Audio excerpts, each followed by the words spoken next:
Let's go to Liberal Senator for New South Wales, Dave Sharma now, who joins me live in Sydney. Good to talk to you again, Dave. A Chinese boat turns up in the first week of the election campaign. Should we be concerned at all about a Chinese research vessel sailing around the bottom end of Australia?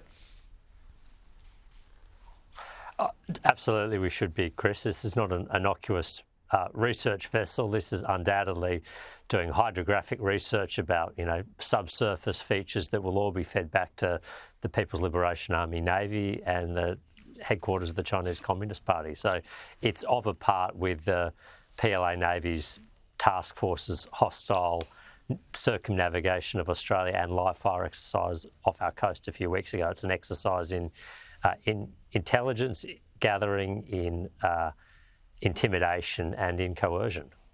And I suppose the area that it's headed through across the southern coast of Australia, you've got the Adelaide Submarine Corporation there where our Collins-class submarines are based. And of course, Perth involved heavily when it comes to the submarine fleet as well. There's been an American nuclear-powered submarine visiting in that area. Would that be of interest to them, do you think? Well, absolutely, because if you can map the sea surface areas and the depths of seas and the feature of the seabed, you can have a good sense of what sort of pathways and routes that submarines need to take, and if there are going to be choke points coming out of Adelaide, coming out of Perth, which would be where you'd seek to interdict any submarine. So this is valuable military research, or the insight gain and the data gain would be valuable for military purposes, undoubtedly. Well, let's get on to the energy debate, which is going to be critical in this election campaign. One of Labor's many energy initiatives is community batteries. Here's Chris Bowen spruiking one of them.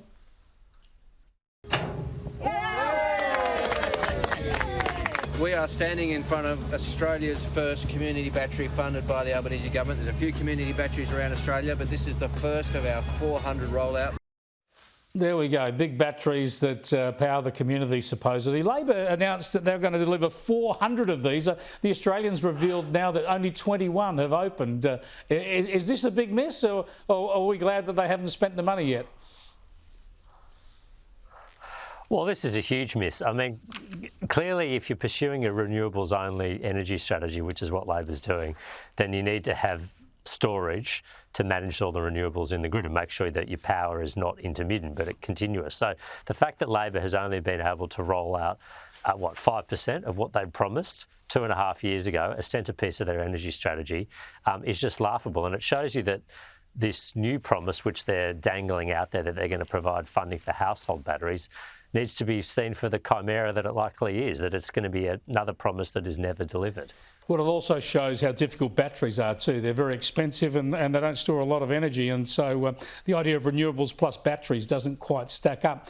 I want to get to you on the polls. Look, the margins are thin here. The polls have really been within the margin of error over the last couple of months, but there's been a uniform, if minor, recovery from Labor that's made things about 50-50 across the polls at the moment. Why is that? Why have the coalition lost some momentum?